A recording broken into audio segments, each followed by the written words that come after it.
السلام علیکم، میں آپ کو سنا رہی ہوں عمران سیریز میں کہانی ہیکلِ سلیمانی، اور یہ اس کا 5واں حصہ ہے۔ اس کے مصنف ہیں مظہر کلیم MA۔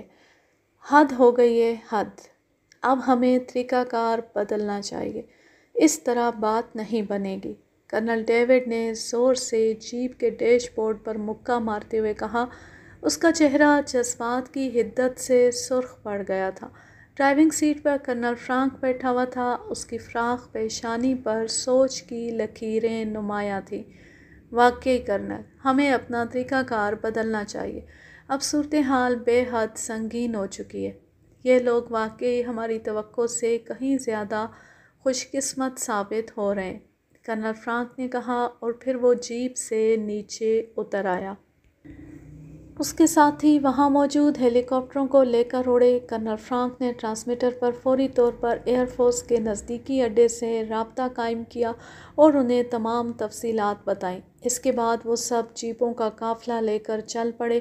پھر انہیں دور سے لڑاکا اور بمبار جہاز آتے بھی دکھائی دیے اور دور سے ان کی خوفناک بمباری کی آوازیں بھی انہوں نے سنیں۔ پھر اسکواڈرن لیڈر نے انہیں ٹرانسمیٹر پر بتایا کہ دونوں ہیلی کاپٹروں کو تباہ کر دیا گیا ہے اور تمام لوگ مر چکے ہیں، کیونکہ انسانی اعضاء انہوں نے شعلوں میں اچھلتے ہوئے خود دیکھے، جس پر کرنل فرانک نے ان کا شکریہ ادا کیا اور انہیں واپس جانے کے لیے کہا۔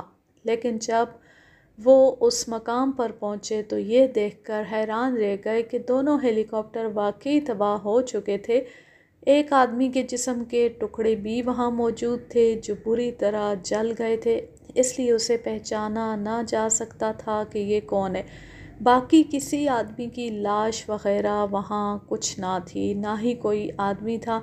چنانچہ وہ سمجھ گئے کہ اس خوفناک بمباری میں عمران اور اس کے ساتھیوں کا صرف ایک ہی آدمی ہلاک ہوا ہے، اور چونکہ وہاں سے کسی سواری کے ملنے کا کوئی امکان نہ تھا، اس لیے ظاہر ہے وہ لوگ پیدل ہی شت شہر کی طرف گئے ہوں گے۔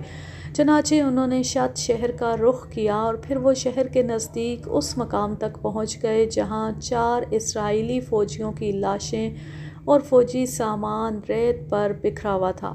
عمران اور اس کے ساتھی وغیرہ سب لازماً شت شہر میں کہیں روپوش ہو چکے تھے۔ ان کا سامان لازماً 2 جیپوں پر ہو سکتا ہے۔ وہ ان جیپوں کو لے اڑے۔ کرنل ڈیوڈ نے بھی فرانک کے پیچھے جیپ سے اترتے ہوئے کہا۔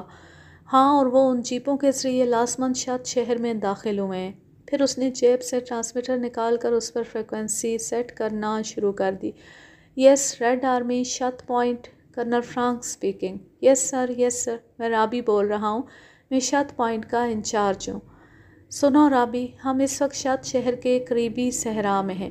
انتہائی خطرناک مجرموں کا ایک گروہ جو کہ فوجی وردیوں میں ملبوس ہے، 2 فوجی جیپوں میں جو یقیناً انجینئرنگ کور کی ہوں گی، شہر میں داخل ہوا ہے۔ تم ایسا کرو کہ اپنے آدمیوں کو شہر کے گرد پھیلا دو۔ شہر سے باہر جانے والے تمام راستے بند کر دو جب تک میں اجازت نہ دوں۔ کوئی کار، کوئی سائیکل، کوئی بھی چیز باہر نہ آئے، اور اگر شہر میں کوئی ہیلی کاپٹر وغیرہ ہوں تو ان پر بھی قبضہ کر لو۔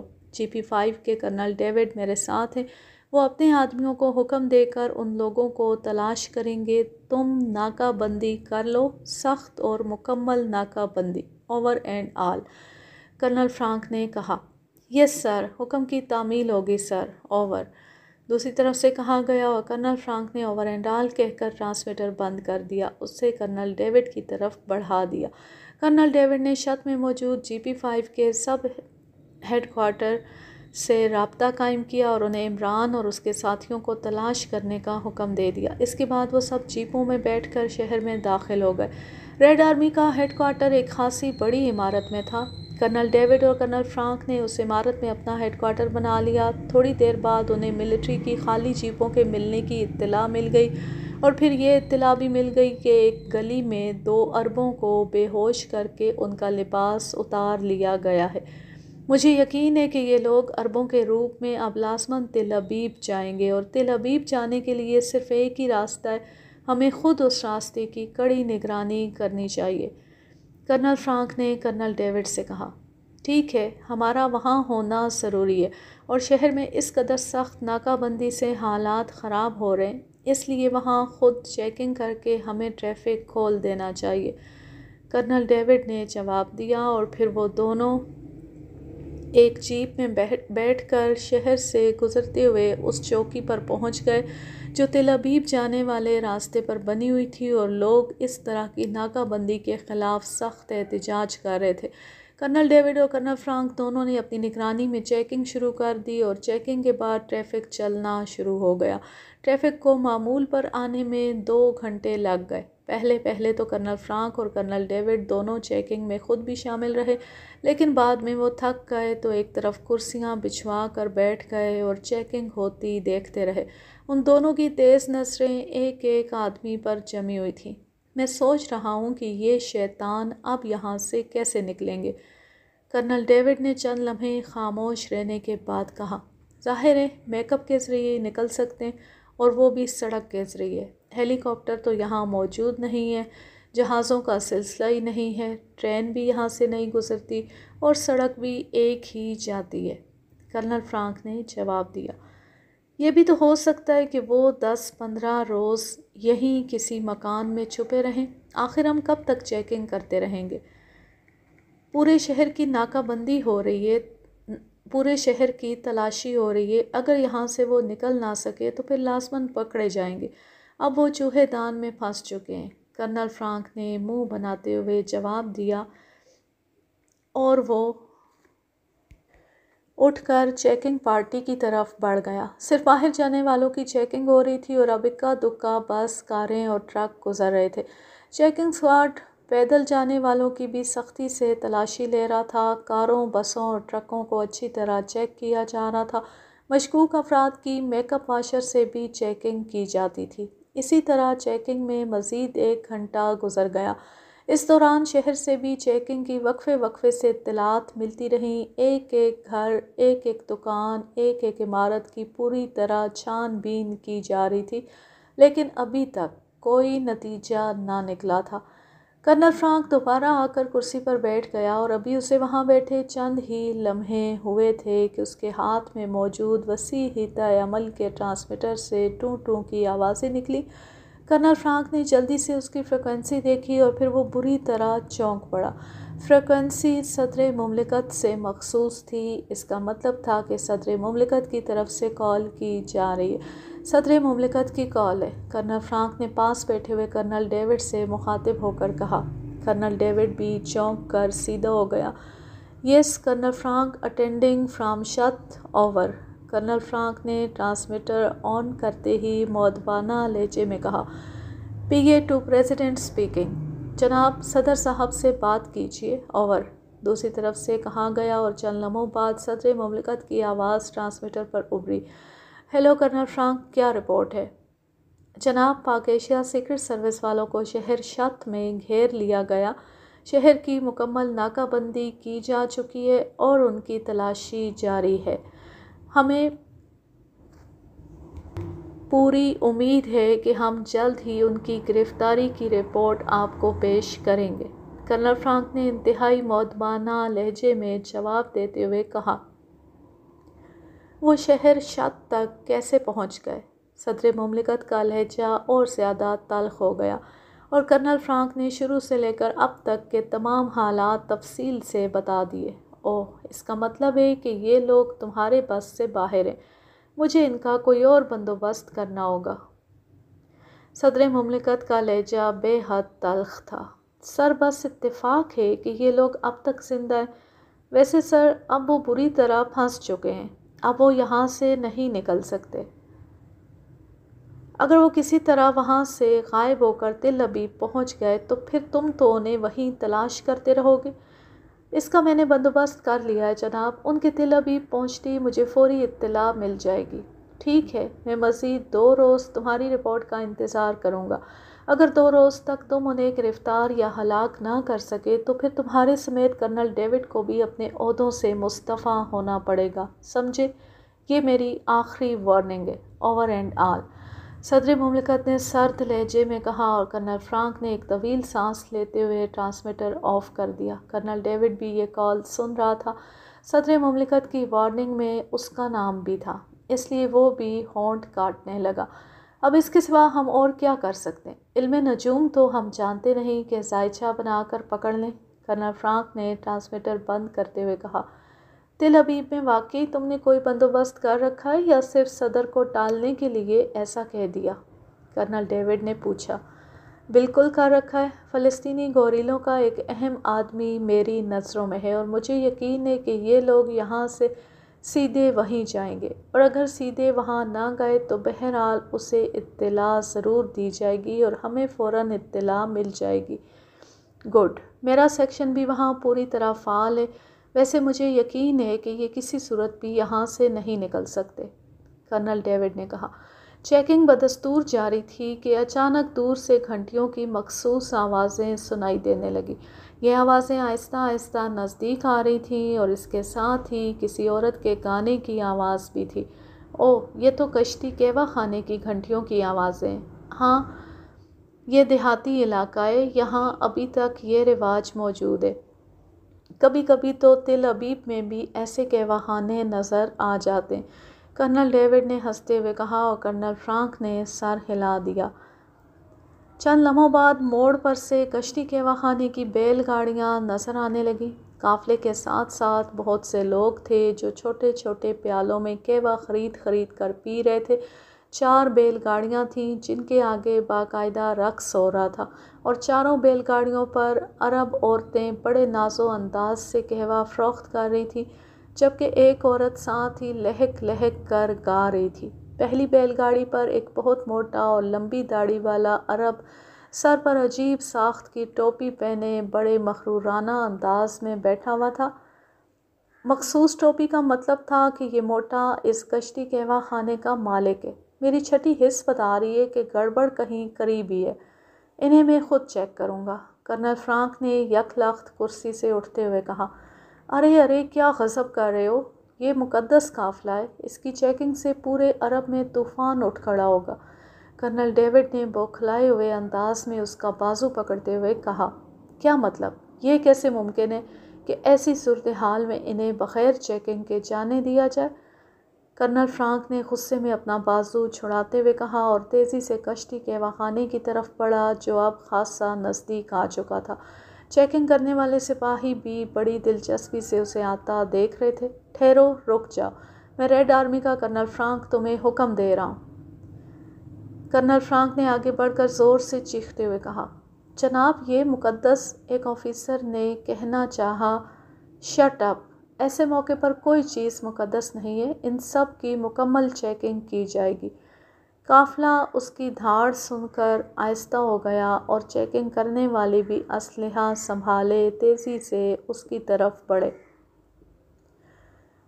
کوئی نہ رکے، یہ مقدس قافلہ ہے، کس کی جرأت ہے کہ اسے روک سکے؟ چلو چلو آگے بڑھو، موٹے عرب نے اٹھ کر چیختے ہوئے کہا۔ میں کہتا ہوں رک جاؤ، ورنہ میں سب کو بھون ڈالوں گا۔ میں کرنل فرانک ہوں، ریڈ آرمی کا سربراہ، میں کہتا ہوں رک جاؤ۔ قافلہ نہیں رکے گا، نہیں رکے گا، موٹے عرب نے بھی غصے سے چیختے ہوئے کہا۔ فائر، بھون ڈالو، گولی مار دو ان سب کو، کرنل فرانک نے اس قدر غصے سے چیختے ہوئے کہا کہ اس کی آواز پھٹ گئی اور ریڈ آرمی کے آدمیوں نے مشین گنیں سیدھی کر لیں۔ منظر بدلتا ہے۔ مخصوص عربی لباس اور ٹوپیاں پہن کر وہ سب عجیب ہوانک سے لگ رہے تھے۔ لباس انتہائی بھڑکدار تھا اور عام عربی لباس سے بالکل ہٹ کر تھا۔ وہ سب ایک دوسرے کو دیکھ کر ہنس رہے تھے، خاص طور پر جولیا کی حالت تو دیکھنے والی تھی۔ اس قافلے کی عورتوں کا لباس ایسا تھا کہ دیکھنے سے تعلق رکھتا تھا، انتہائی بھڑکدار اور بے حد عجیب و غریب۔ چہروں پر بہت سے رنگ تھوپ دیے گئے تھے اور سر پر اونچی چونچ والی ٹوپی تھی جس کے ساتھ سرخ کپڑے کا بنا ہوا دل لٹک رہا تھا۔ شیخ سالم نے انہیں ناچنے کا طریقہ سکھا دیا تھا اور عمران نے چند ہی لمحوں میں اس ناچ میں مہارت حاصل کر لی تھی اور اب وہ اپنے ساتھیوں کو اسے سکھا رہا تھا۔ اس وقت صفدر ریہرسل کر رہا تھا۔ ہم اسلحہ کہاں رکھیں گے؟ صفدر نے ناچتے ہوئے انداز میں پوچھا، اور سب اسے ناچتا دیکھ کر بری طرح ہنس رہے تھے۔ اسلحے کی کیا ضرورت ہے؟ جولیا اس روپ میں جدھر بھی نظریں اٹھائے گی خوفناک میزائلوں کی بارش شروع ہو جائے گی۔ عمران نے مسکراتے ہوئے کہا، اور جولیا اس پر غصے ہونے کی بجائے بے اختیار ہنس پڑی۔ یہ واقعی میری زندگی کا انوکھا تجربہ ہے۔ اور پھر تھوڑی دیر بعد شیخ سالم اپنے ساتھیوں سمیت بیل گاڑیاں لے کر وہاں پہنچ گیا۔ بیل گاڑیوں پر پیتل کے چمکتے ہوئے مخصوص قسم کے بڑے بڑے حمام موجود تھے۔ اس کے ساتھ جولیا جیسا لباس پہنے اور میک اپ کیے 3 عورتیں تھیں، جبکہ 4 مرد بھی تھے جنہوں نے عمران اور اس کے ساتھیوں جیسے لباس پہن رکھے تھے۔ شیخ سالم نے آخری ہدایات دیں اور پھر وہ سب بیل گاڑیوں پر سوار ہو گئے، اور بیل گاڑیاں گلیوں سے نکل کر جیسی سڑک پر پہنچیں، شت شہر کے لوگ ان پر ٹوٹ پڑے اور قہوے کے فنجان تیزی سے بکنے لگے۔ اس قافلے میں یہ خاصیت تھی کہ یہ رکتا نہ تھا بلکہ مسلسل سفر کرتا تھا، اور خریداری بھی چلتے چلتے ہوتی تھی۔ ظاہر رفتار آہستہ ہی تھی۔ ہر بیل گاڑی کے سامنے 2 افراد ناچ رہے تھے اور 2 بیل گاڑی پر سوار تھے۔ جب وہ دونوں تھک جاتے تو بیل گاڑی پر سوار افراد نیچے اتر کر ناچنا شروع کر دیتے، اور ناچنے والے آرام کرنے کے لیے بیل گاڑی پر چڑھ جاتے۔ عمران، کیپٹن شکیل صدیقی اور چوہان پہلی بیل گاڑی پر تھے۔ شیخ سالم سالار قافلہ کی حیثیت سے پہلی بیل گاڑی پر بیٹھا ہوا تھا۔ دوسری بیل گاڑی پر جولیا موجود تھی اور اس پر تنویر، ٹائیگر، نعمانی اور صفدر تھے۔ تیسری بیل گاڑی پر پاک ایشیا سیکرٹ سروس میں سے صرف خاور تھا، باقی شیخ سالم کے اپنے آدمی تھے، اور آخری بیل گاڑی پر تمام تر شیخ سالم کے آدمی تھے۔ بازاروں سے گزرتے ہوئے وہ آہستہ آہستہ تل ابیب کی طرف جانے والی سڑک پر بڑھے جا رہے تھے۔ شیخ سالم بڑے اکڑے ہوئے انداز میں بیٹھا ہوا تھا۔ قافلے کے ساتھ ساتھ عرب بھی ناچنے لگتے اور پھر قہوہ پی کر چلے جاتے۔ تھوڑی دیر بعد قافلہ آخری چوکی کے قریب پہنچ گیا۔ اس وقت عمران کا ناچ دیکھنے والا تھا۔ وہ سب سے آگے والی بیل گاڑی کے سامنے بڑے ماہرانہ انداز میں ناچ رہا تھا، اور زیادہ تر لوگ اسی کو دیکھ رہے تھے۔ چوکی کے ساتھ کرسیوں پر 2 افراد بیٹھے ہوئے تھے، اور عمران نے ان میں سے ایک کو دیکھتے ہی پہچان لیا۔ وہ کرنل ڈیوڈ تھا۔ اس کے ساتھ ایک اور آدمی تھا۔ کرنل ڈیوڈ کو دیکھتے ہی عمران کے ناچ میں اور تیزی آ گئی، اور وہ دل ہی دل میں ہنس رہا تھا کہ جس سیکرٹ سروس کی دہشت پورے اسرائیل پر چھائی ہوئی ہے وہ اس وقت سڑکوں پر ناچنے میں مصروف ہے۔ ٹھہرو، رک جاؤ، میں ریڈ آرمی کا سربراہ کرنل فرانک تمہیں حکم دے رہا ہوں، رک جاؤ۔ اچانک کرنل ڈیوڈ کے ساتھ بیٹھے ہوئے شخص نے کرسی سے اٹھ کر قافلے کی طرف بڑھتے ہوئے چیخ کر کہا، اور عمران سمجھ گیا کہ یہ کرنل مارگن کی جگہ ریڈ آرمی کا سربراہ بنا ہوگا۔ جناب، یہ مقدس، ایک آفیسر نے کرنل فرانک سے کہنا چاہا۔ شٹ اپ، ایسے موقع پر کوئی چیز مقدس نہیں ہے، ان سب کی مکمل چیکنگ کی جائے گی، کرنل فرانک نے انتہائی تیز لہجے میں کہا، اور کرنل فرانک کی آواز سن کر چیکنگ کرنے والے قافلے کی طرف بڑھنے لگے۔ کوئی نہ رکے، یہ مقدس قافلہ ہے، کس کی جرأت ہے کہ اسے روک سکے؟ چلو چلو، آگے بڑھو۔ شیخ سالم نے اٹھ کر کھڑے ہوتے ہوئے چیخ کر کہا، میں کہتا ہوں رک جاؤ، ورنہ میں سب کو بھون ڈالوں گا۔ میں کرنل فرانک ہوں، ریڈ آرمی کا سربراہ۔ میں کہتا ہوں رک جاؤ۔ قافلہ نہیں رکے گا، نہیں رکے گا۔ فائر، بھون ڈالو، گولی مار دو ان سب کو۔ کرنل فرانک اس قدر غصے سے چیخا کہ اس کی آواز پھٹ گئی، اور مسلح افراد نے مشین گنیں سیدھی کر لیں۔ سنو سنو، رک جاؤ، گولی مت چلانا، میں کرنل ڈیوڈ تم سب کو حکم دے رہا ہوں، گولی مت چلانا۔ کرنل ڈیوڈ نے چیخ کر کہا، خاموش رہو کرنل، اگر یہ لوگ نہ رکے تو زندہ نہیں رہیں گے۔ کرنل فرانک نے کہا، تم گولی چلا کر دیکھو، تم ہمارے مقدس قافلے کو روکنا چاہتے ہو؟ تمہیں ہمارے مقدس قافلے کی توہین کرنے کی جرأت کیسے ہوئی؟ اچانک ارد گرد موجود عربوں نے چیخ کر کہا، اور پھر وہ سب گریبان کھولے یکدم قافلے اور مسلح سپاہیوں کے درمیان آ گئے۔ ان کی تعداد 50 کے قریب تھی، اور ان کے چہرے شدت جذبات سے سرخ ہو رہے تھے۔ نہیں، اگر انہوں نے تلاشی نہ دی تو میں پورے قافلے کو اڑا دوں گا۔ میں اس شہر میں موجود ہر عرب کو گولی مارنے کے لیے تیار ہوں، لیکن بغیر چیکنگ کے اس قافلے کو شہر سے باہر نہیں جانے دوں گا۔ یہ میرا آخری فیصلہ ہے اور کرنل ڈیوڈ پلیز آپ خاموش رہیں ورنہ مجھے صدر مملکت سے آپ کے متعلق بات کرنی ہوگی۔ جناب حضور، میں شیخ سالم کا بیٹا شیخ طلحہ ہوں۔ آپ بے شک چیکنگ کریں، تلاشی لیں، ہمیں کوئی اعتراض نہیں ہے، لیکن قافلہ رکے گا نہیں کیونکہ یہ تقدس کے خلاف ہے۔ ہم ایک ایک کر کے تلاشی دینے کے لیے تیار ہیں۔ ہم رفتار آہستہ کر لیتے ہیں، آپ باری باری ہر شخص کی تلاشی لیتے جائیں، آپ کی چیکنگ پارٹی ساتھ ساتھ چلتی رہے، ہمیں کوئی اعتراض نہیں ہے۔ یک لخت عمران نے آگے بڑھ کر کرنل فرانک سے مخاطب ہو کر کہا۔ اس کا لہجہ خالصتاً عربی تھا اور وہ بڑے اعتماد بھرے لہجے میں بات کر رہا تھا۔ شیخ طلحہ، یہ تم کیا کہہ رہے ہو؟ اچانک بیل گاڑی میں کھڑے ہوئے شیخ سالم نے چیخ کر کہا۔ خاموش رہیں آپ، یہ حکومت کے سب سے بڑے افسر ہیں اور حکومت کے ساتھ تعاون ہمارا پہلا فرض ہے۔ پھر ہم کوئی چور نہیں، غلط آدمی نہیں جو ہم تلاشی دینے سے گھبرائیں۔ جناب آپ پہلے مجھے اچھی طرح چیک کر لیجئے۔ عمران نے پلٹ کر موٹے شیخ سالم سے مخاطب ہو کر کہا اور پھر 2 قدم آگے بڑھ کر خود کو چیکنگ کے لیے پیش کر دیا۔ اس کی چیکنگ کرو، میک اپ واشر استعمال کرو۔ کرنل فرانک نے چند لمحے سوچنے کے بعد کہا اور پھر سپاہیوں نے آگے بڑھ کر عمران کی تلاشی لینی شروع کر دی، لیکن ان کا انداز رسمی تھا۔ میک اپ واشر سے اس کا چہرہ بھی چیک کیا گیا، لیکن عمران نے ایسے حربوں کا توڑ پہلے ہی کر رکھا تھا، اس لیے یہ عام سا میک اپ واشر بھلا اسے کیسے چیک کر سکتا تھا۔ چند لمحوں میں ہی عمران کو اوکے قرار دے دیا گیا اور عمران جا کر دوبارہ ناچنے میں مصروف ہو گیا اور پھر باری باری ہر فرد کو چیک کیا جانے لگا۔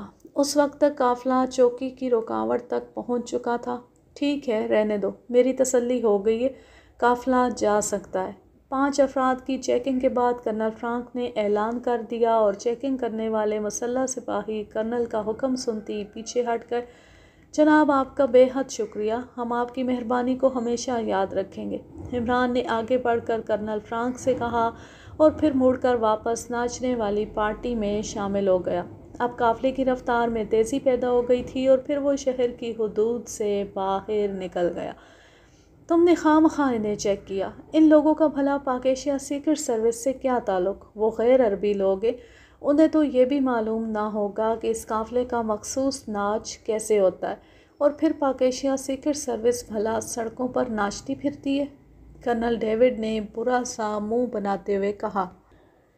ہونے کو تو سب کچھ ہو سکتا ہے کرنل، بہرحال میری تسلی تو ہو گئی ہے، لیکن میری چھٹی حس، اس کا میں کیا کروں؟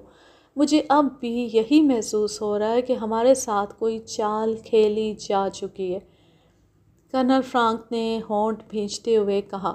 تم ابھی نئے سربراہ بنے ہو، اس لیے تمہارے ذہن پر دباؤ ہے، اور پھر صدر مملکت کی کال نے اس دباؤ کو اور زیادہ بڑھا دیا ہے۔ اپنے آپ کو نارمل رکھو، مجرم یہاں سے نکل کر نہیں جا سکتے۔ اس قافلے کی فکر چھوڑو، اسے تو تل ابیب تک پہنچنے میں کم از کم 2 ماہ لگ جائیں گے۔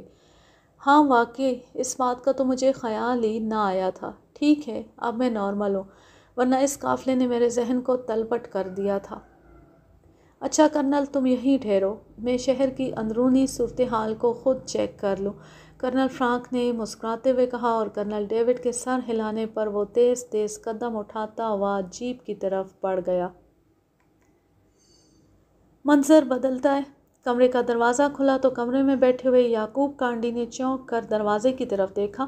وہ اس وقت ایک یہودی لڑکی کے ساتھ بڑے رومانی انداز میں گفتگو کرنے میں مصروف تھا، اور اس نے خاص طور پر کسی کو کمرے میں آنے سے منع کر دیا تھا، اس لیے کمرے کا دروازہ کھلتے ہی اس نے چونک کر دروازے کی طرف دیکھا۔ اس کے چہرے پر غصے کے تاثرات نمایاں ہو گئے تھے۔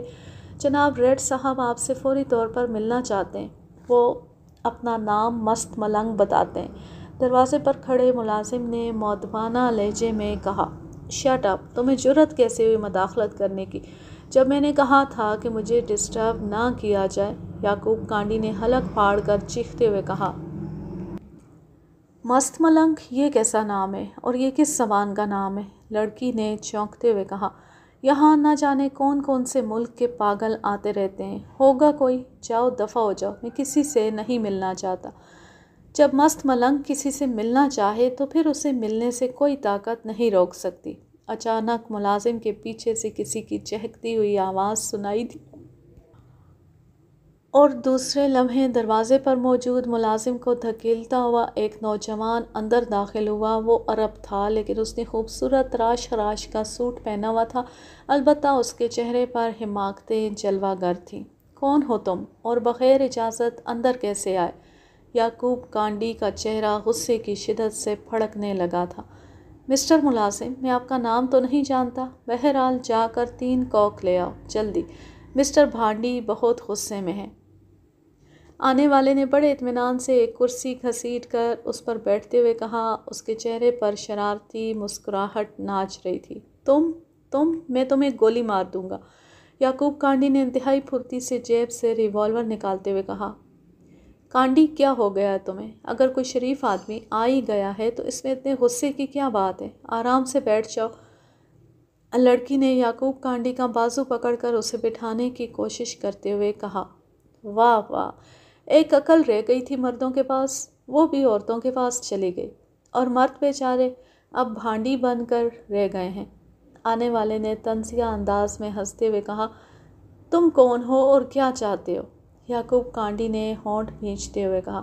آنے والی کی پر اعتماد شخصیت نے اس کے غصے کو لگام دے دی تھی اور اس کے شاطرانہ کاروباری ذہن نے فوراً ہی یہ نتیجہ اخذ کیا تھا کہ اس قدر پر اعتماد آدمی یقیناً کوئی خاص آدمی ہی ہو سکتا ہے۔ میرا نام مست ملنگ ہے اور میں تمہیں چاہتا ہوں، جبکہ تم شاید اس لڑکی جس کا نام ایزابیلا۔ میرا نام ایزابیلا ہے، لڑکی نے ہنستے ہوئے اپنا نام بتا دیا۔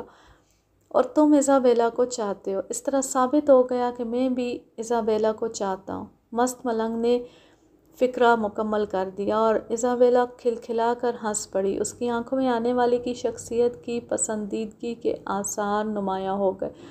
شکریہ، آپ کے چاہنے کا بے حد شکریہ، ایزابیلا نے ہنس کر شکریہ ادا کرتے ہوئے کہا۔ مگر یہ مست ملنگ کیا نام ہے اور کس زبان کا لفظ ہے یہ؟ میری زیادہ عمر کافرستان میں گزری ہے اور یہ کافرستانی زبان کا لفظ ہے۔ اس کا مطلب ہے کہ بغیر کسی طمع اور لالچ کے زندگی گزارنے والا۔ اس لیے آپ کی چاہت بذریعہ بھانڈی بغیر لالچ کے ہے۔ البتہ بھانڈی صاحب کو کوئی لالچ ہو تو میں کہہ نہیں سکتا۔ مست ملنگ نے مسکراتے ہوئے اپنے نام کی مکمل وضاحت کرتے ہوئے کہا۔ میرا نام یعقوب کانڈی ہے، بھانڈی نہیں، اور میں اس بار کا مالک ہوں، سمجھے؟ اور دوسری بات یہ ہے کہ میں اس قسم کی بدتمیزی کرنے والے کی ہڈیاں توڑ دیتا ہوں۔ مس ایزابیلا، آپ سے انہوں نے کوئی بدتمیزی کی ہو تو انہیں ہی بتا دیں، میں دیکھوں گا کہ اپنی ہڈیاں کتنی جلدی توڑ دیں۔ اور جہاں تک میرا تعلق ہے، میں ہڈیاں توڑنے کی بجائے انہیں سرخ آگ میں جلانا زیادہ پسند کرتا ہوں۔ سرخ آگ میری کمزوری ہے، مست ملنگ نے مسکراتے ہوئے کہا، اور اس کے الفاظ سن کر یعقوب کانڈی یک لخت چونک پڑا۔ وہ اب غور سے آنے والے کو دیکھ رہا تھا، اس کی آنکھوں میں یک لخت حیرت کے تاثرات ابھر آئے۔ سرخ آگ؟ کیا مطلب؟ کیا کہنا چاہتے ہو تم؟ انگریزی میں سے ریڈ فائر کہتے ہیں، اور چاہنے والی بات کی وضاحت پہلے ہی ہو چکی ہے۔ Red fire? اوہ یعقوب، یہ تو شاید فلسطینی گوریلوں کی کسی تنظیم کا نام ہے، ایزابیلا نے چونکتے ہوئے کہا۔ ہاں، اسی لیے تو میں چونکا تھا۔ تمہارا تعلق ریڈ فائر سے ہے؟ یعقوب کانڈی نے مست ملنگ کو گھورتے ہوئے کہا۔ اس کا ہاتھ ایک بار پھر جیب کی طرف رینگنے لگا تھا۔ جس طرح اس لڑکی ایزابیلا کا تعلق ریڈ آرمی سے ہے، اسی طرح میرا تعلق بھی ریڈ فائر سے ہو سکتا ہے۔ اب ہاں اور نہ کا جواب تو مس ایزابیلا ہی دے سکتی ہیں، مست ملنگ نے مطمئن لہجے میں کہا۔ کیا؟ تم کیا کہہ رہے ہو؟ ایزابیلا یک لخت جھٹکے سے اٹھ کھڑی ہوئی۔ اطمینان سے بیٹھ جاؤ ایزابیلا، مجھے معلوم ہے کہ تمہارے گریبان میں لیڈی پسٹل موجود ہے، اور بھانڈی کا ہاتھ بھی اس کی جیب میں داخل ہو چکا ہے جس میں ریوالور ہے، لیکن اطمینان رکھو، میرا کسی تنظیم سے کوئی تعلق نہیں ہے۔ یعقوب، یہ خطرناک شخص ہے، مجھے اب اس سے خوف آنے لگا ہے، میں جا رہی ہوں۔ ایزابیلا تیزی سے دروازے کی طرف بڑھی۔ خبردار، حرکت نہ کرنا ورنہ گولی مار دوں گا، یعقوب کانڈی نے یک لخت چیختے ہوئے کہا، اور لڑکی نے مڑ کر حیرت سے دیکھا تو یعقوب کانڈی کے ریوالور کا رخ مست ملنگ کی بجائے ایزابیلا کی طرف ہی تھا، جبکہ مست ملنگ بڑے مطمئن انداز میں بیٹھا مسکرا رہا تھا۔ تم یہ کیا حرکت ہے؟ ایزابیلا نے حیرت بھرے لہجے میں کہا۔ اپنا پسٹل نکالنے کی کوشش نہ کرنا، اس میں میگزین نہیں ہے۔ یعقوب کانڈی ایسا آدمی نہیں ہے جو مسلح لڑکی سے پیار کرے۔ یعقوب کانڈی نے بھیڑیے جیسے انداز میں خرراتے ہوئے کہا۔ تم غلط سمجھ رہے ہو، یہ تو میں اپنی حفاظت کے لیے، ایزابیلا نے گھبرائے ہوئے لہجے میں کہا، مگر دوسرے لمحے جیسے بجلی چمکتی ہے اس طرح ایزابیلا کا بازو حرکت میں آیا اور یعقوب کانڈی کا نہ صرف ریوالور اڑتا ہوا دور جا گرا بلکہ یعقوب کانڈی بھی چیختا ہوا ایک طرف گرا اور لڑکی بجلی کی سی تیزی سے دروازے کی طرف بڑھی، لیکن اس سے پہلے کہ وہ دروازے سے باہر نکلتی اس بار وہ خود چیختی ہوئی اچھل کر واپس اندر آ گری۔ دروازے پر ایک اور عرب نوجوان کھڑا تھا۔ ایزابیلا نیچے گرتی چیختی ہوئی اٹھی، لیکن اسی لمحے اس نوجوان نے تیزی سے آگے بڑھ کر اس کا ایک بازو پکڑا اور پھر کسی لٹو کی طرح گھوم گیا۔ ایزابیلا کے حلق سے خوفناک چیخ نکلی اور دوسرے لمحے وہ فرش پر گر کر بری طرح تڑپنے لگی۔ نوجوان عرب نے اسے گھما کر یکلخت چھوڑ دیا تھا اور اس کا بازو کندھے کے جوڑ سے الگ ہو چکا تھا۔ اسی لمحے مست ملنگ اٹھا اور اس نے فرش پر تڑپتی ہوئی ایزابیلا کے کانوں میں لٹکے ہوئے چمکدار رنگ بڑی پھرتی سے اتارے اور پھر واپس اپنی کرسی پر آ کر بیٹھ گیا۔ بھانڈی صاحب، اس بیچاری کی مرہم پٹی کرا دو۔ آخر یہ تمہاری محبوبہ ہے، مست ملنگ نے واپس کرسی پر بیٹھتے ہوئے کہا۔ مرہم پٹی؟ میں اسے گولی مار دوں گا۔ مجھے معلوم ہوتا کہ اس کا تعلق ریڈ آرمی سے ہے تو میں اسے منہ نہ لگاتا، میں تو اسے عام جرائم پیشہ لڑکی سمجھتا رہا تھا۔ یعقوب کانڈی نے ایک کونے میں پڑے ہوئے اپنے ریوالور کی طرف بڑھتے ہوئے کہا۔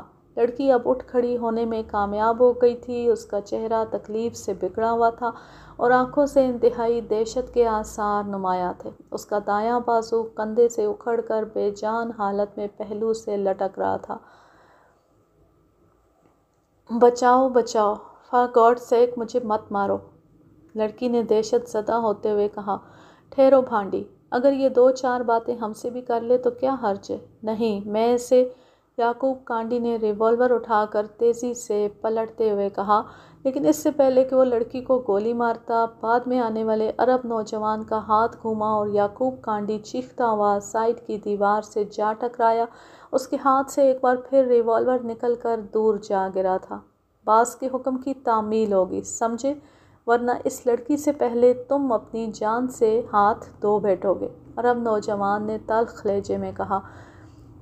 تم ریڈ فائر سے متعلق ہو کر میری توہین کر رہے ہو؟ تم جانتے ہو میرا نام یعقوب کانڈی ہے؟ صبر صبر، تم سے کس نے کہہ دیا کہ ہمارا تعلق ریڈ فائر سے ہے؟ یہ غلط فہمی اپنے ذہن سے نکال دو۔ تو تم کون ہو؟ بتایا تو ہے کہ میرا نام مست ملنگ ہے اور یہ میرا ساتھی درویش ہے۔